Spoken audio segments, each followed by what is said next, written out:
17장 22절에서 26절까지입니다. 마지막 기도라는 제목으로 오늘 이제 세 번째 마지막 시간입니다. 요한복음 17장 22절입니다. 우리 다 같이 교도하시겠습니다. 내게 주신 영광을 내가 그들에게 주었사오니 이는 우리가 하나가 된 것 같이 그들도 하나가 되게 하려 함이니이다.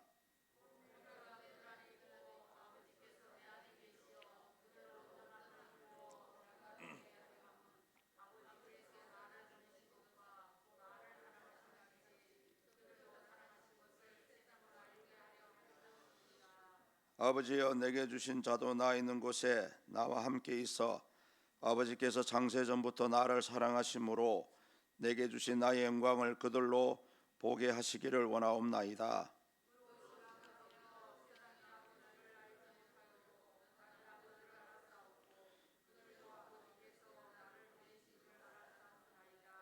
우리 다 같이 보시겠습니다.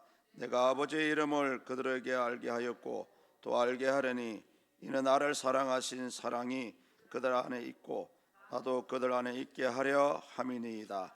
아멘. 예, 이제 거룩한 성만찬을 끝내고 나서 또 예수님께서 제자들에게 필요한 말씀을 권면을 하시고 마지막으로 11 제자들이 보는 앞에서 하나님께 기도하는 내용들이 이 요한복음 17장 전체입니다. 그래서 어떤 분들은 이 요한복음 가운데 가장 중요한 부분이 이 17장이다라고 주장하시는 분들도 계세요. 오늘은 그 예수님의 마지막 기도에 대한 세 번째 시간입니다. 가장 첫 번째 기도는 먼저 예수님께 자신을 위해서 기도했습니다. 하나님, 제가 나에게 주신 이 십자가를 잘 질 수 있도록 힘을 달라고 하나님께 간구하는 그런 장면이 이 17장 앞부분의 말씀이고요. 지난 시간에 말씀을 나누었던 이 17장 중간 부분은 뭐냐 하면은 당시 이제 남아있는 11 제자들을 위해서 하나님께서 그들을 위로하고 격려하고 특히 그들에게 주어진 사명을 잘 감당할 수 있도록 그들을 위해서 중보하시는 그런 기도의 제목들을 이제 말씀을 하셨고요. 오늘은 이제 마지막 부분입니다. 이 마지막 부분은 물론 그때 예수님의 기도를 들었던 11 제자들에게도 해당이 되는 부분이었지만 사실은 이 마지막 오늘 읽었던 부분은 그때의 복음을 받지는 않았지만 장래에 앞으로 예수님을 메시아로 복음을 받아들이는 미래의 성도들에게 주시는 그런 메시지입니다. 다시 얘기하면 여기 계신 저와 여러분들에게 주시는 우리 예수님의 그런 격려하시는 또 직접적인 그런 기도의 내용이라고 할 수가 있습니다. 저는 이 마지막 부분을 준비하면서 두 가지의 그 예수님의 의중을 생각을 했습니다. 한 가지는 뭐냐 하면은 이 마지막 기도는 미래의 성도들에게 바라는 예수님의 소원, 그 예수님의 그런 기대감이라고 생각을 합니다. 왜냐하면 오늘 제가 예수님의 이 마지막 기도를 크게 세 가지로 구분해서 말씀을 드릴 텐데 그런 내용들이 한편으로는 충분히 우리가 감당할 수 있지만은 또 한편으로는 불가능할 그런 상황도 벌어질 수 있기 때문에 어떻게 보면 쉽지 않는 그런 기도의 소원들을 예수님께서 오늘 하고 있거든요. 그래서 이것을 예수님의 미래의 성도들에게 바라는 기대감이다라고 생각을 했고요. 또 하나는 뭐냐 하면은 미래의 성도들과 미래의 교회들이 비록 현실적으로 어렵지만은 마치 사람의 생각으로는 불가능을 할 것 같지만은 그래도 믿는 성도라면은 믿는 하나님의 교회라면은 예수님께서 제시하는 방향으로 나아가야 된다라고 생각을 했습니다. 비록 사람의 생각에는 어렵겠지만은 오늘 예수님은 이 세 가지 이 기도 제목을 통해서 미래의 성도들이 미래의 교회들이 나아가야 될 방향을 제시하고 있다라고 할 수가 있습니다. 오늘 이 예수님의 이 두 가지 의중을 마음에 두시고 함께 이 본문을 살펴보시면은 눈에 팍 들어오게 되어 있습니다. 지난 시간에 말씀을 나누었던 성도들의 제자들에게 대한 그런 중보의 기도의 내용과는 크게 차이는 없습니다만은 그래도 약간의 차이가 있다라고 생각이 되어집니다.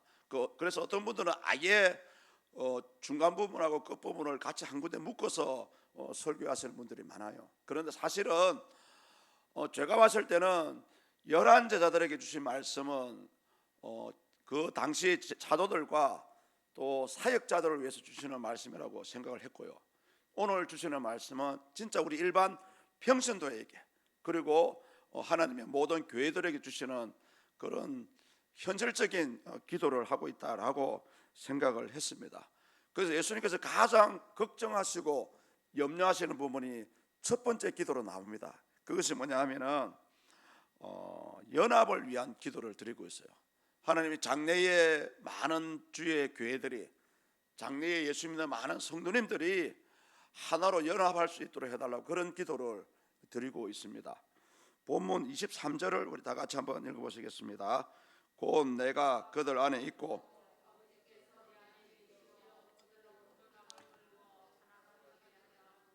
아버지께서 나를 보내신 것과 또 나를 사랑하신 같이 그들도 사랑하신 것을 세상으로 알게 하려 함이로소이다. 아멘. 이 구절에 보시면은 우리 두 부분을 짚고 넘어갈 수가 있습니다. 온전함을 이루어 하나가 되게 하려 함이라는 말씀이 나오죠. 이 말씀 속에 연합의 원리가 들어가 있습니다. 이 연합의 원리는 뭐냐 하면은 예수님 속에 하나님이 들어가 계십니다. 그리고 오늘날 믿음을 가진 저와 여러분들 속에 예수님이 들어와 계세요. 그것을 우리가 예수의 영이라 그러고 성령이라 그러죠. 그렇기 때문에 사람의 생각으로 봤을 때는 힘들 것 같지만은 예수님은 연합이 가능하다라고 이 말씀을 하시고 계십니다. 이렇게 연합을 강조하신 직접적인 이유가 뭐냐 하면은 방금 읽으셨던 23절 끝부분에 보십시오. 세상으로 알게 하려 함이라, 이런 말씀이 나오죠. 예수님은 장래의 성도들과 교회들이 세상에 널리 밝혀지기를 원하고 계십니다. 그 이유는 뭐냐 하면은 큰 교회를 세워서 자랑하려고 하는 것도 아니고요, 또 많은 성도들이 모여서 세를 과시하기 위해서 그런 말씀을 하시는 게 아니고요. 에베소서 4장 12절에 보면은 예수님께서 세상으로 알게 하려 함이라는 그런 말씀이 대해서 답변을 주고 있습니다. 에베소서 4장 12절을 제가 한번 읽어드려 보겠습니다. 이는 성도를 온전하게 하여 봉사의 일을 하게 하며 그리스도의 몸을 세우려 하심이라. 우리 예수님께서 장래의 교회들을 향해서 주시는 첫 번째 메시지가 가장 염려하는 부분이 바로 이 그리스도의 몸을 세우는 부분입니다. 연합이 되지 않고서는 이 그리스도의 몸을 세울 수가 없고요. 오늘날 그리스도의 몸을 우리가 교회의 공동체라고 말씀하고 있지 않습니까? 교회 안에는 수많은 사람들이 모여 있습니다. 동일한 은혜를 받고요, 동일한 믿음을 가지고 있고 똑같은 성령의 은사를 체험한다 할지라도 때에 따라서는 사람의 생각이 다 달라요. 그렇지 않습니까? 이것이 사실은 우리의 현실입니다. 그래서 때로는 서로의 마음이 맞아서 연합을 잘 하기도 하세요. 그것도 때로는 연합이 잘 될 것 같은데 또 쉽게 그런 연합이 깨어지고 그러죠.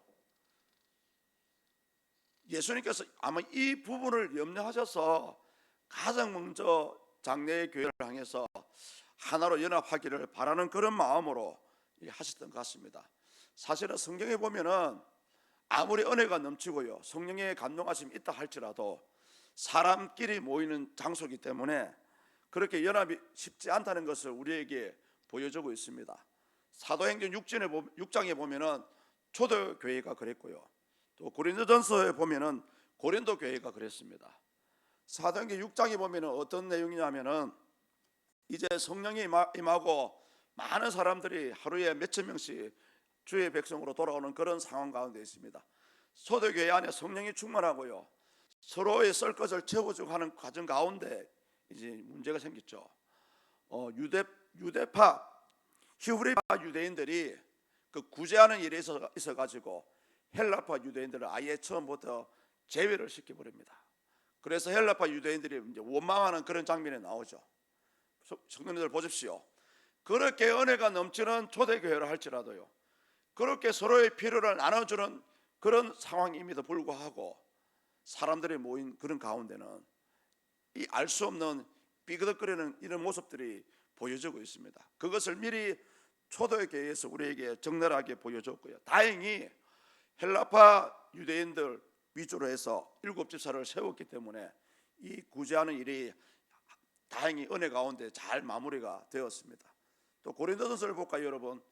고린도 교회만큼 그렇게 성령의 은사가 다양했고요, 하나님 임재를 누렸던 교회가 성경 안에는 없었습니다.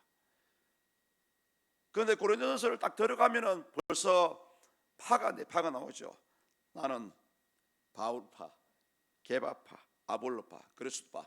성도님들, 사실은 이 사람들이 은혜를 못 받아서 이런 파를 나눈 게 아닙니다. 성령의 임재가 없어서 이런 파를 나눈 게 아니라니까요.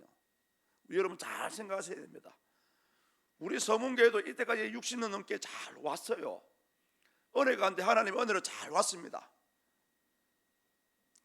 아무리 목적이 뚜렷하다고 해서 교회 안에 나오는 이 크고 작은 분쟁은 절대적으로 신앙적인 것이 아닙니다.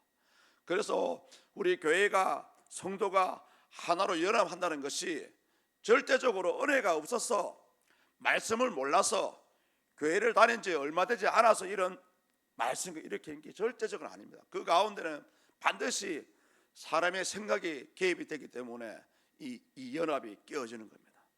성도님, 그래서 우리가 지금 우리 서문교회도 어떻게 보면은, 제가 자꾸 설교 시간에 강조를 합니다만은 아주 중요한 과정을 겪고 있습니다.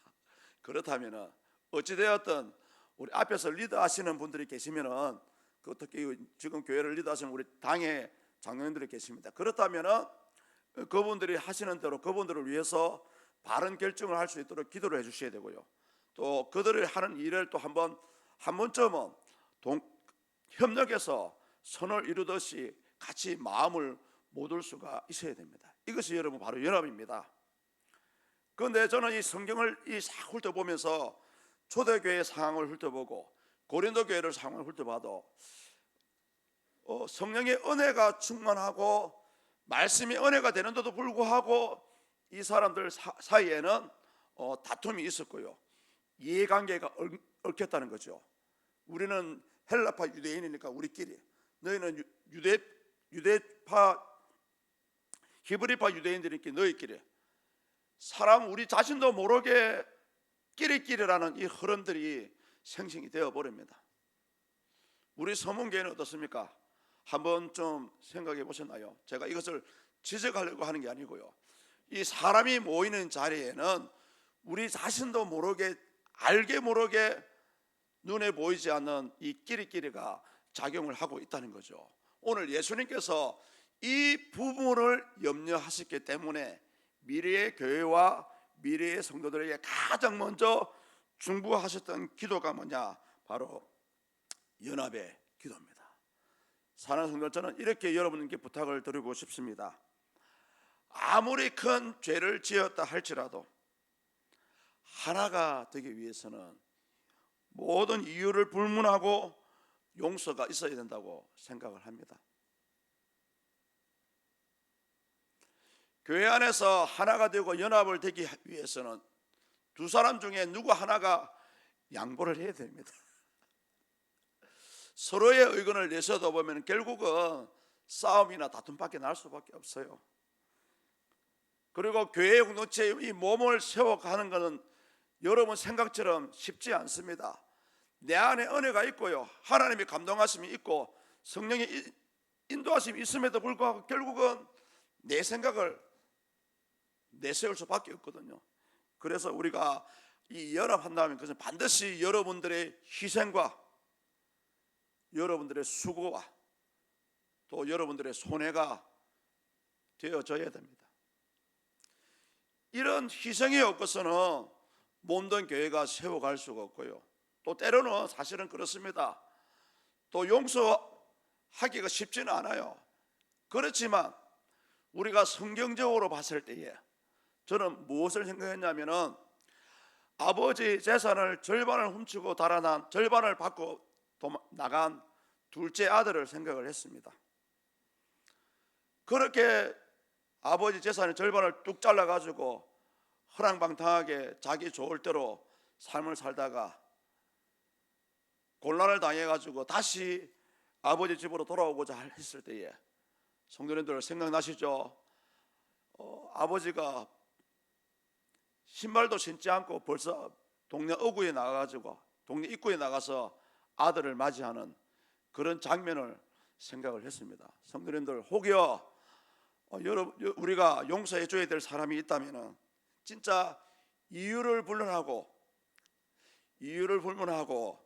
용서해 줄 수 있는 우리 모두가 되었으면 좋겠습니다.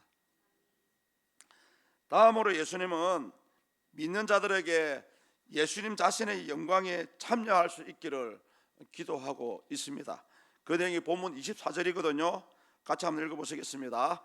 아버지여, 내게 주신 자도 나 있는 곳에 나와 함께 있어 아버지께서 창세 전부터 나를 사랑하심으로 내게 주신 나의 영광을 그들로 보게 하시기를 원하옵나이다. 아멘. 이 구절에 보시면은 예수님께서 성도들을 위해 원하시는 기도가, 소원이 딱 두 가지가 있습니다. 한 가지는 뭐냐 하면은 나 있는 곳에 나와 함께 있어라는 구절이 나오죠. 예, 이 말씀, 예수님은 앞으로 당신을 믿는 모든 성도들이 마지막 때에 당신 자신과 함께 있기를 원하고 계십니다. 우리가 잘 알고 있는 내용이죠. 바로 하나님 나라의 모든 성도가 구원받아서 함께 만날 수 있기를 이제 하나님께 중보 기도를 하고 있습니다. 성도님들, 우리 믿음의 목적이 무엇입니까? 아시죠? 구원 아닙니까? 구원. 우리 믿음의 목적은 구원입니다. 예수님께서 왜 이 흔한 말씀을 하셨을까요? 당연히 예수님 믿으면 구원받고 때가 되면 예수님이 있는 곳에 가는데 왜 굳이 이 말씀을 하셨을까요? 그것은 뭐냐면은 오늘의 믿음이 있다고 생각하시는 많은 분들이 잘 믿다가도 갑자기 교회를 떠나는 경우가 있어요. 그런 경우 때문에 그렇습니다. 그것은 뭐냐? 구원의 목적, 믿음의 목표를 잃어버렸기 때문에 그런 현상이 생기는 것입니다. 그래서 우리 믿는 자들은 교회 안에서 어떠한 일이 벌어지든 간에 그 일들이 좋은 일이 있을 수도 있고 나쁜 일이 있을 수도 있지만은 그런 것 때문에 저와 여러분들의 믿음을 놓쳐버리는 일이 없어야 됩니다. 예수님께서 지금 이 말씀을 해주는 겁니다. 하나님 어찌되었든 나에게 보낸 양떼들은 마지막 때에 내가 있는 곳에 함께 있게 해달라고 기도하시는 것이 바로 이 부분입니다. 또 하나는 뭐냐 하면은 뒷부분에 나오죠. 예수님에게 주어진 영광을 모든 성도들이 보게 되기를 원합니다 라고 기도하고 있습니다. 마지막 부분을 보십시오. 나의 영광을 그들로 보게 하시기를 원하옵나이다. 원문에 들어가 보니까 이 본다는 말이 단순히 지켜본다, 구경한다 그런 의미도 있지만은 조금 더 확대 해석을 하면은요, 이해하다, 경험하다, 참여한다는 이런 말씀이 나와요. 그래서 오늘 이 구절에 대해서 많은 신학자들이 우리 성도들이 예수님의 영광에 참여한다 그런 의미로 해석을 합니다. 그래서 예수님의 의도는 뭐냐면은 예수님께서 영광을 받으시고 천국에서 하나님의 영광을 경험할 때에 예수 믿는 모든 성도들도 함께 그 영광을 동참하고 참여하기를 원한다, 이런 말씀을 하고 있습니다. 이 부분 역시 앞에서 제가 말씀드렸던 23절과 같이 우리 신자들의 최종 목적지가 무엇인지를 다시 한번 우리에게 가르쳐주고 있습니다. 성도님들, 우리가 이 땅에 살아가면서 아주 다양한 일을 겪고요, 또 교회 안에서도 아주 다양한 일을 겪었고 또 겪게 될 것입니다. 그런데 이러한 우리가 몸으로 체험하고 겪는 일들 때문에 우리의 믿음을 놓쳐버리는 일이 없어야 됩니다. 어제도 성도님들 마음이 혹시나 상하거나 아프거나 시험 가운데 있다면 이것은 우리의 구원을 받는 길에 전혀 도움이 되지 않는 부분입니다. 그 순간은 마음이 쓰리고 힘이 들지만은 그래도 우리가 그 부분을 믿음으로 이기고 겪어 또 충분히 우리 신앙을 바로 잡아야 됩니다. 오늘 예수님께서 이 말씀을 하시는 것은 뭐냐? 미래의 성도들이 많은 자들이 나를 믿을 것인데, 그렇다면 그들이 무엇을 향해서 살아갈까? 무엇을 향해서 신앙생활을 할까? 무엇을 위해서 교회 생활을 할까? 이 부분을 한번 생각하게 하는 부분입니다. 성도들 여러분, 지금 여러분의 생각은 어디에 가 있습니까? 우리 서문교회의 생각은 어디에 가 있습니까? 오늘 예수님께서 원하시는 것은 바로 이거죠. 신앙의 방향을 놓치지 말라는 그런 말씀을 주시고 있습니다. 오늘날 많은 분들이 이 신앙의 방향을 놓치는 바람에 이 본질인 예수님을 놓쳐버리는 경우가 많고요, 오히려 비본질인 세상과 또 때로는 자기 앞에 눈에 보이는 사람을 따라가는 경우가 너무 많아요. 특히 오늘 과거에도 그렇고요, 오늘날에도 그렇습니다. 많은 분들이 교회 안에서 자꾸 눈에 보이지 않는 하나님을 바라봐야 되는데 자꾸 눈에 보이는 사람을 따라가려고 그래요. 여러분, 절대적으로 그런 모습은 성경적인 것도 아니고 오히려 그것이 본인과 더 자신이 바라보는 사람 모두에게 안 좋은 현상입니다. 마지막으로 예수님은 또 이런 강구를 드리고 있죠. 하나님의 사랑을 우리 성도들이 누리기를 원합니다 라는 기도를 하고 있습니다. 26절을 같이 읽습니다. 내가 아버지의 이름을 그들에게 알게 하였고 또 알게 하려니 이는 나를 사랑하신 사랑이 그들 안에 있고 나도 그들 안에 있게 하려 함이니라. 아멘. 여기 보시면은 알게 한다는 말씀이 나옵니다. 알게 하신다. 예수님은 아버지의 이름을 알게 하신다고 말씀하셨는데 무엇을 통해서 알게 하신다고 말씀하고 있습니까? 두 가지. 본문에는 안 나와요. 그런데 문맥상에 보면은 예수님이 앞으로 해야 될 일과 연결됩니다. 예수님은 이 말씀을 하실 때 두 가지 사건을 염두에 두고 말씀을 하셨습니다. 하나님의 이름이 드러날 때가 언제입니까, 여러분? 하나님의 영광이 드러날 때가 언제요? 일반적으로는 하나님 말씀이 선포될 때, 또 일반적으로는 하나님이 임재가 느껴질 때, 성령의 감동하심이 여러분의 마음을 움직이실 때, 그때가 하나님의 이름이 드러나는 거죠. 근데 오늘 이 부분은 뭐냐면은 예수님이 다음 날 당하실 십자가 사건을 염두에 두고 하신 말씀입니다. 그 당시에 많은 분들이, 전에도 제가 말씀을 드렸지만은 많은 사람들이 예수님을 받아들이고 환호하고 호산나 다윗의 자손이라고 했을 때에 대부분의 사람들이, 그리고 예수님이 11 제자들 역시 그렇게 예수님께서 십자가에 달려 죽을 줄 아무도 꿈에도 몰랐어요. 당연히 예수님이 이 땅에 오셨으면 예루살렘 성에 입성을 해서 로마 군인들을 물리치고 우리를 로마로부터 자유함을 주실 것이다 라는 생각을 하셨죠. 그런데 예수님은 십자가의 죽으심으로 오히려 하나님의 사랑을, 또 하나님의 이름을 몸소 드러내는 그런 사역을 하셨습니다. 또 한 가지 이름 뭐냐면은 성령을 보내주신다는 사건이 나와요. 언제 나옵니까? 예수님께서 성전하신 후에 성령이 임재하지 않았습니까? 바로 예수님께서 이 말씀을, 이 사건을 염두에 두고 이 말씀을 하신 겁니다. 오늘 저와 여러분 살아갈 때에 성령의 임재를 느끼게 되면 하나님의 살아계심을 느낍니다. 그때에 우리가 어떻게 반응합니까? 하나님 감사합니다, 하나님 살아계셨군요, 이렇게 찬양하죠. 예, 바로 그겁니다.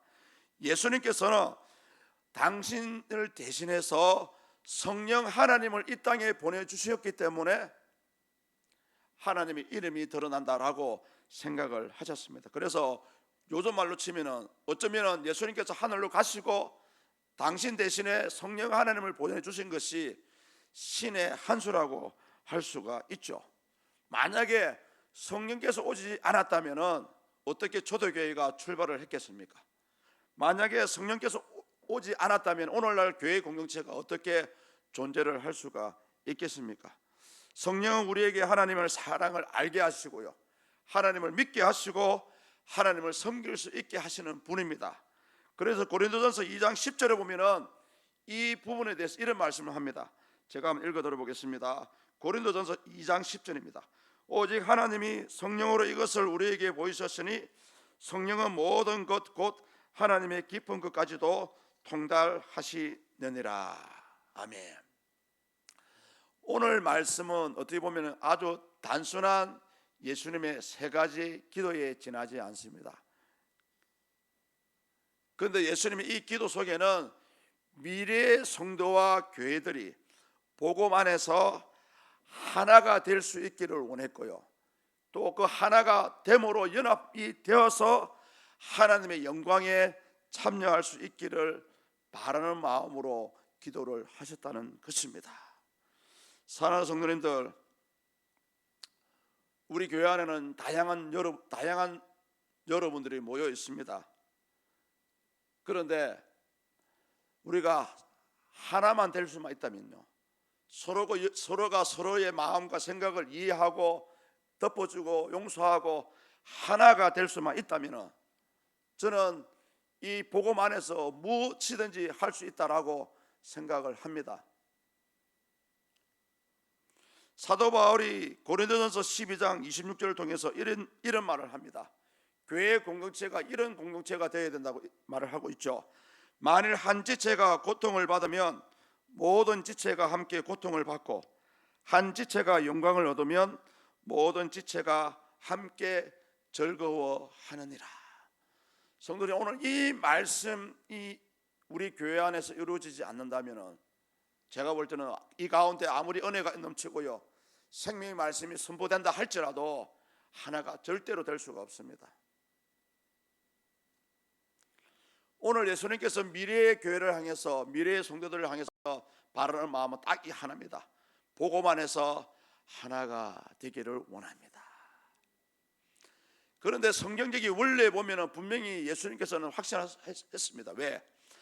예수님 안에 하나님이 계셨던 것 같이 예수 믿는 모든 성도들 속에는 하나님의 영이, 예수의 영이 들어가 있기 때문에 여러분 속에 있는 하나님의 임재만 인정을 하신다면 우리는 지금이라도 하나가 될 수 있습니다. 성도님들,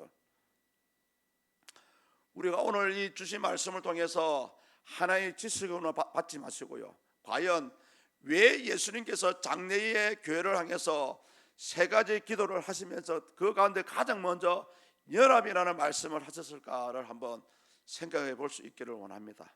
어쩌면 앞으로 우리 교회가 다양한 길을 겪어야 되고요, 또 다양한 사람을 만나야 되고요, 또 세울 자가 세워져야 됩니다. 이러할 때에 진짜 저와 여러분 모두가 복음 안에서, 신앙 안에서 하나가 되어서 하나님이 원하시는 그러한 삶을, 또 그러한 환경을 만들어갈 수 있는 우리 서문교회가 될 수 있기를 주의 이름으로 간절히 축복합니다. 오늘 이 주신 말씀을 생각하면서 한번 기도하겠습니다.